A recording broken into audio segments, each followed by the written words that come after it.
예, 자, 이제 그동안에 저희가 이제 그 시간별대로 어떤 작용을 하는지 그 시간별에다가 이제 동물의 그 하는 행위를 여기다 집어넣었죠.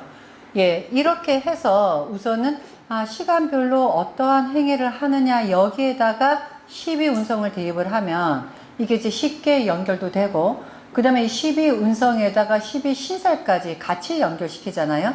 그럼 이제 나중에 해석하실 때 훨씬 다양하게 해석을 하실 수가 있어요. 그래서 지금 여기다 이렇게 써놓은 거는 제가 이제 시간도 써놓고 그 다음에 여기 이제 이게 주황색인가? 주황색? 예, 주황색으로 써놓은 것이 이것이 우리가 12운성이에요.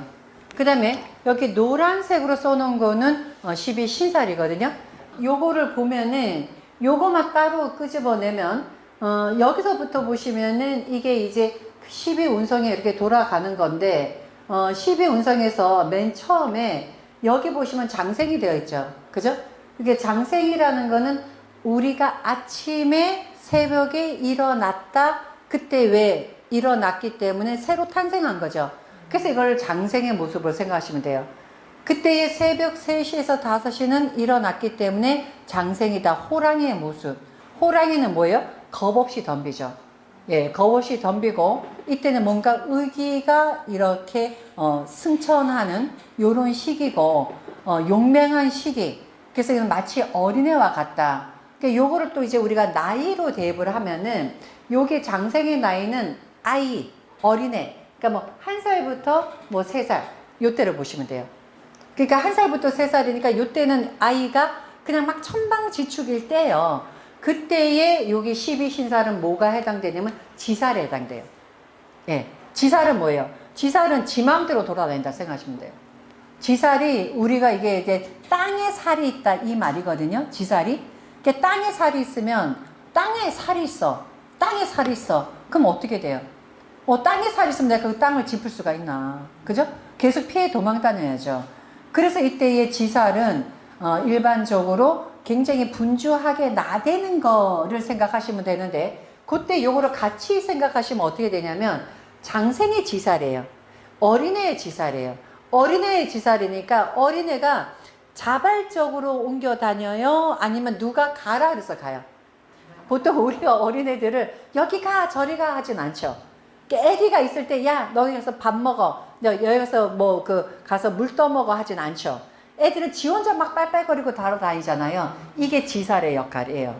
그래서 장생하고 지살하고 같이 이렇게 연결을 하면은 장생은 새벽에 3시에서 5시 해가 뜰 무렵 거기다 호랑이 용맹해 무서운 게 없어. 그러니까 저돌적이야. 그런데 어린애기 때문에 순수해. 순수하면서 그러면서 이때는 지살 12신사로는 지살에 해당돼. 그 지살은 뭐예요? 지살이 역마에 해당되는데 여기 지살은 마치 어린애가 움직이는 이러한 지살이니까 멀리 가지 않고 그 다음에 자기 혼자서 빨빨거리고 돌아다니는 요 모습. 그래서 지살은 이 모습으로 보시면 돼요. 이상하고 그런 모습 지살이라고 그러면 근데 멀리 가는 게 아니라 가까이 가는 거. 예. 예. 어쨌든 역마는 다 움직임이에요. 움직임인데 여기에 지살은 가까운 거리. 왜냐면 애가 기어가봤자 얼마나 가겠어요. 그죠? 그래서 지살은 먼 거리 이동이 아니라 가까운 거리인데 또 여기서 생각할 것이 뭐냐면 어린아이가 움직이는 것이기 때문에 이것은 자발적으로 움직이는 것이지 누가 움직여 해서 움직이는 것은 아니다. 그래서 자발적인 움직임 멀리 가지 않다. 그래서 장생하고 지살은 같이 딱 세팅으로 외우세요. 예. 그 다음에 여기서 보시면 자 새벽 5시에서 7시는 이게 토끼라 그랬죠. 이때는 우리가 뭐 하는 시간이라 했죠? 이때는 우리가 꾸미고 가꾸는 시간. 그래서 내가 나를 드러내고 왜냐하면 인시에는 해가 떴지만 이게 묘시에는 이게 해가 중천에 떠서 내 모습이 이제는 실질적으로 보이기 시작한 그런 시간이에요. 실질적으로 내 모습이 보이기 때문에 나를 꾸미고 다른 사람한테 나를 이렇게 알리고 그래서 이때는 도화로서 상대방한테 나의 이쁜 모습을 보여주는 시간이다.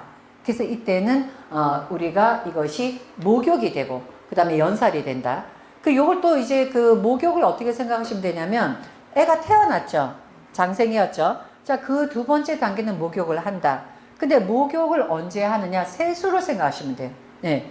왜냐면 새벽 5시에서 7시에는 우리가 출근하기 전이기 때문에 뭔가 이렇게 얼굴을 닦죠. 그 모습을 목욕살로 보시면 돼요. 그래서 이 목욕이 이게 그 12신살로는 연살에 해당됩니다. 12신살에는 연살. 그래서 이 연살이 일반적으로 도화살이거든요. 그래서 연살이 도화살인데 이게 12운성의 연살이 12운성의 이 목욕이 12신살의 연살하고 같이 되잖아요. 그럼 도화가 두 배의 효과가 있는 거예요. 그래서 여기에서는 반드시 목욕이 연살이 되는 것은 아니에요. 그러니까 12운성의 목욕이 반드시 연살이 되는 건 아니에요. 그런데 만약에 목욕하고 연살하고는 똑같은 뜻이기 때문에 그럼 이것은 무엇이 되느냐? 목욕이 있고 연살이 있잖아요. 두 번 목욕하는 애가 돼요. 근데 목욕 한 번 하는 애도 되게 멋내는 애잖아. 근데 목욕을 두 번 하는 애가 돼요. 그러니 얼마나 치장에 신경을 쓰겠는가. 그래서 이게 목욕하고 연살하고 같이 있잖아요. 그리고 음란함이 2배야. 예.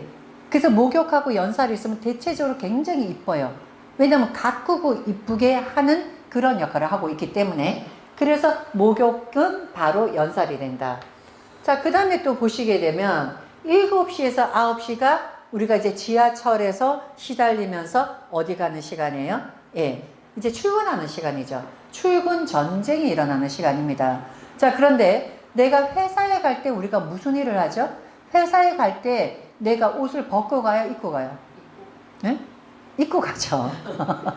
예. 그 옷도 어떻게 입고 가요? 왜? 남한테 보여주기 때문에 갖추죠. 의관을 갖추죠. 그래서 이게 관대가 돼요. 그래서 이 시간에는 내가 의관을 갖추고 그 다음에 이제 전쟁 준비를 하고 그래서 나가기 때문에 이때는 사회 초년생. 이때는 나이가 어떻게 되냐면 자, 여기서 장생에서는 1살에서 3살이었죠. 그럼 이제 목욕에서는 보통 이제 한 5살에서 한 뭐 15살 이렇게 이제 한창 이제 막 고로할 때고 그 다음에 여기 관대는 15살에서 20살 요 정도로 보시면 돼요. 그러니까 요때가 한창 겁이 없을 때죠. 사회 초년생이다. 이제는 무장을 했다. 근데 옷을 갖춰 입는다. 그래서 여기 관대는 제복하고도 연관이 있습니다. 그래서 사주에서 관대가 있잖아요. 그 사람은 제복을 입는다. 그러니까 왜 경찰복이라든지 가운이라고 얘기하죠. 우리가 대체적으로 이렇게 왜 유니폼을 입는 것이 관대에 해당돼요. 그래서 사주에서 관성이 관대에 해당되는 사람은 혹시 유니폼을 입는 그러한 직책이 아니냐 해도 이게 거의 다 맞거든요. 그래서 어떤 조직 생활을 한다 이렇게 보시면 되는데 이 관대가 월살이에요. 월살은 고초살이라고 얘기하거든요. 우리가 12신살에서 자 12신살에서 월살을 고초살이라고 하는데 요거는 어떻게 외우시면 되냐면 달밤이란 뜻이에요. 달밤. 달밤이라고 생각하면 어떤 느낌이 들어요? 뭔가 슬프잖아요. 그죠? 그리고 이 월살은 뭔가 우리가 소위 말하는 이렇게 밝은 대낮에서 행동하는 게 아니라 어두운 구석에서 행동하는 거죠. 그러니까 어둠 속에서 행동을 하기 때문에 이때는 뭔가 당당하지 않다 이런 의미도 가지고 있거든요. 그래서 우리가 이제 관대라고 얘기할 때 2가지 뜻이 있어요. 한 가지는 당당하게 사회 초년생이니까 뭔가 힘을 가지고 어떤 전투 자세를 가지고 하는 이런 형태가 되는데 이 관대가 나쁜 그러한 역할을 하잖아요. 사회 초년생이가 얼마나 떨리겠어요? 얼마나 두렵겠어요? 얼마나 무섭겠어요? 그렇기 때문에 오히려 의기소침해질 수도 있어요. 그런데 이 관대라는 뜻이 어쨌든 우리가 사춘기라는 의미를 가지고 있기 때문에 대부분은 이때에 무모하게 어떤 행동을 하다가 달밤에 갇힌다 이렇게 볼 수도 있어요. 그래서 이게 월살이 슬픈 뜻도 가지고 있고 그 다음에 월살이 이것이 내가 노력한 것만큼의 성과가 나오지 않는다라는 의미도 가지고 있거든요. 근데 왜 그러느냐? 자, 사회초년생이에요. 내가 직장에 일단은 합격했어요. 직장에 합격해서 직장에 나가서 맨 처음에 이렇게 첫 출근하는 것이 관대의 모습이거든요. 첫 출근했을 때 기분이 어때요? 응? 회사 맨 처음에 갔을 때. 희망차요? 희망차지만 가서 두렵죠. 그죠? 그래서 관대가 그 기분이에요. 기분은 희망차지만 실제로 내가 접하는 사회는 냉정하고 두렵고, 그 다음에 내 뭐든지 내 위에 선배들이지 나하고 같은 라인은 없잖아요. 그렇기 때문에 이 관대가 바로 두려움의 시대도 이게 관대입니다. 그래서 겉으로는 굉장히 씩씩하고 요명한 것 같지만은 오히려 굉장히 두렵고 힘들고, 그래서 내가 아직까지 내 능력이 발휘는 하지만 성과가 없는데, 예, 그래서 이게 월살이 돼요. 그래서 이것이 뭐냐면 고초살이 되는 게 씨를 뿌렸지만 아직 씨는 나지 않았어. 예, 그래서 뭔가 수확을 거두지 못하는 때, 그래서 관대하고 월살을 같이 이렇게 연결을 시키면 굉장히 힘든 시기다, 힘들다, 어렵다. 하지만 뭐가 돼요? 관대 다음에 오는 것이 걸럭이죠. 그죠? 이제 걸럭이 되면 20대에서 이제 그야말로 회사에 들어가서 모든 것이 익숙해지고, 내가 이제 사람들한테 업무에 대해서 익숙해지니까 큰 소리 칠 때, 이때가 이제 걸럭이 돼요. 자, 그러면 관대라는 것이 바로 걸럭하고 연결이 되죠. 그럼 이것은 무슨 말이냐? 힘은 들지만 열심히 하면 된다라는 의미를 가지고 있기 때문에, 만약에 어떤 사람이 관대운에 해당되잖아요. 그때는 오히려 사업을 시작해야 돼요. 일을 시작해야 돼요. 힘들지만 일을 해라. 하지만 힘든 거를 각오해라. 그래서 앞으로 오는 미래는 내가 걸럭의 시대이기 때문에 오히려 사업을 하는 사람은 걸럭에서 사업을 시작하는 것이 아니라 관대에서 시작해야 돼요. 왜냐하면 관대에서 시작해서 기초를 닦아야지만 제대로 되죠. 만약에 걸럭에서 시작을 하잖아요. 그러면 기초가 없기 때문에 허물어져요. 그래서 관대에서 일을 시작합니다.